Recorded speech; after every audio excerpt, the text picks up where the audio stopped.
Hello, everyone. I am Krooked, and I do stuff. And this is Unscripted, the series where I take a completely unscripted look at games and give it a 1 through 10 rating.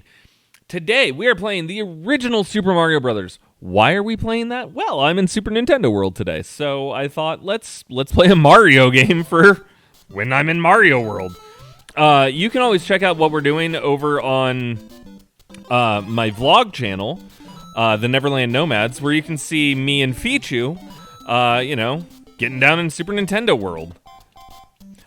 So because we're there and I was like, let's theme this up a little bit, I couldn't think of something more accurate to do than the original Super Mario Brothers, because we're in Super Nintendo World. I mean, why not? For many people, this is the game that started it all. This is the very first video game I ever played, back when I was very, very, very little.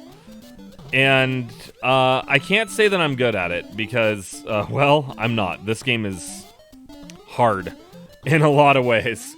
But, I feel that it deserves a rating.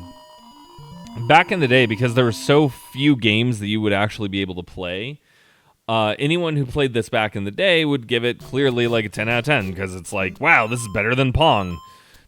Because it's really, outside of an arcade, that's the rating, if it's better than Pong.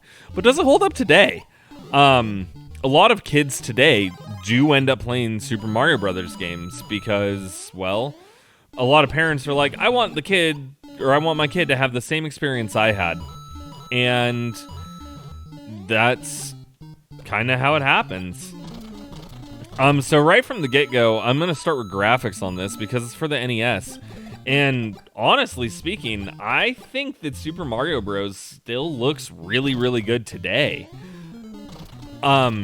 Sure, it's not like cutting-edge graphics or anything, but for even the NES, it looks really good.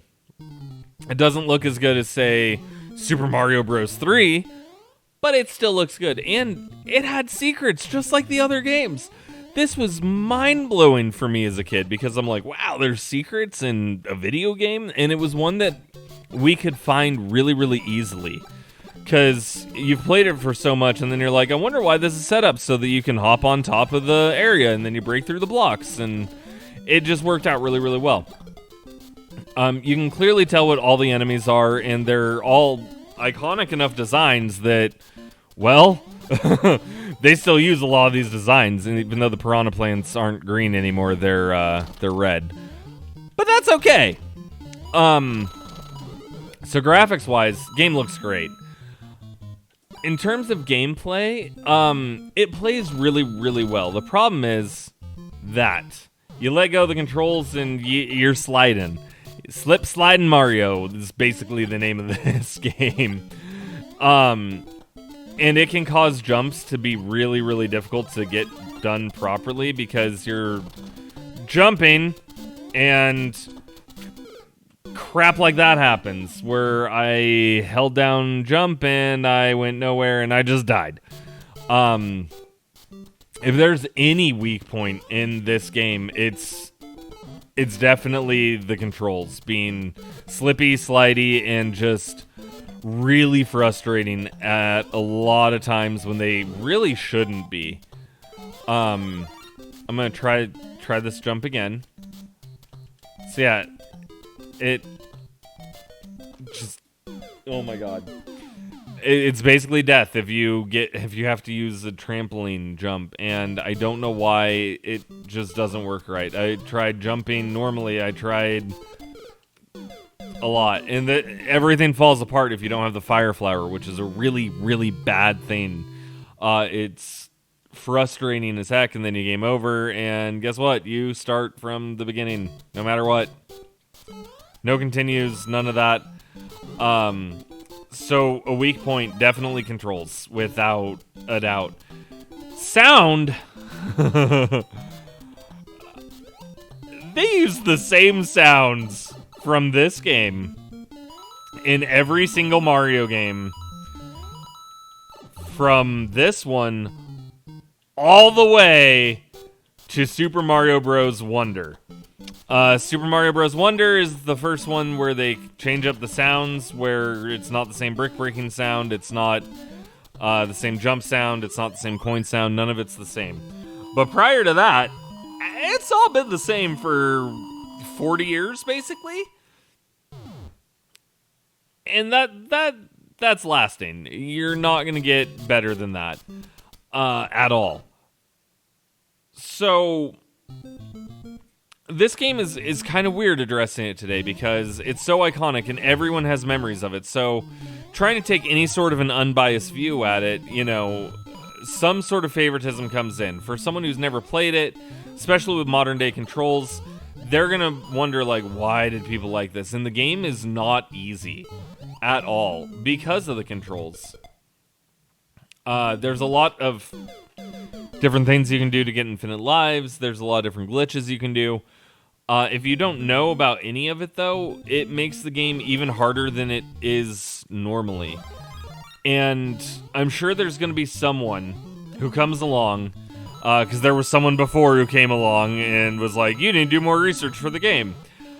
And say that, oh, well, you're bad at the game, and, you need to do this, you need to do this. But that's not the point of Unscripted. The point is to take a look as if someone was playing the game today, what would their experience be like? And with Super Mario Bros., I feel that it would create an experience where if you had played other games before, you may not have as much of a good experience with this, and you may instead go to Mario 3 because it's a perfect game, for lack of any better term for it.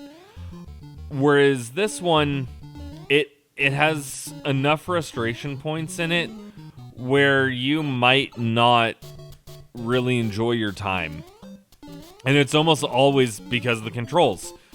You're going to enjoy the sound. The graphics look really good. It's Mario's iconic look. If you have a second controller, the other person gets to play as Luigi. And it's really, really good until the controls come into play. And that's why I'm always going to go back to, because no matter how good you are, even if you've played this game 1,000 times, the controls are a frustration point. So when it comes to a score, it's a little bit harder to give this as high of a score as Super Mario Bros. 3 because, well, it's not as good. The controls aren't as tight. Nintendo didn't know what they were doing. They were kind of working with what they had, and they made a good game, but they didn't make a perfect game. And I've been kind of drawing this out a little bit more because I really want to get to Bowser's Castle, and there's a reason why. Bowser's Castle ramps up the difficulty significantly. So I just lost my power because those fire flowers are a pain. But then you get into this situation where you're like, oh no, what do I do? And the slippery controls, and it's really hard to get around it. And you have to be so precise with everything you do or you're going to have a very bad time here. And granted, it's not as hard as like a Kaizo level in Super Mario Maker, but it's still not easy. And then you get here, and I got a fire flower, but I'm just Big Mario. I don't get the fire powers again, which means I have to jump over Bowser and actually get to there. Bowser drops into lava, get to the end, your princess is in another castle. Everyone knows this. So, Mario, well, it's a good game. I don't think it's good enough for a 7. Because a 7 means that anyone would just like to play it, and it would be great. But I do think it's close enough to a 7 where I can give it a 6.5 and feel good about that score for it.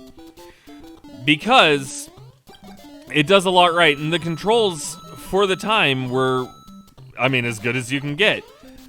But it has so many frustration points, it can't be given a full score of that. If the controls were a little bit tighter, or if the jump pad worked every time or the trampoline worked every time you did it, and worked properly every single time you did it, for sure, this would be a 7 out of 10 without an issue. If they tightened up a lot more, it would be a higher score than that. But as it stands and with the way it is, it's a 6.5. But that's Mario, and I still think it's a great first game for anyone playing video games. And it's iconic, and the music is iconic, and it's a fun game. It's just a really frustrating fun game. And stuff like that happens. So, if you like Mario, go ahead and hit that like button. Hit the subscribe button so that way you never miss out on an episode of Unscripted. Don't forget to hit the notification bell so that way you'll be notified whenever a new episode of Unscripted comes out. And with all that being said, I do want to thank you for watching Unscripted, and I will see you on the next episode. Bye!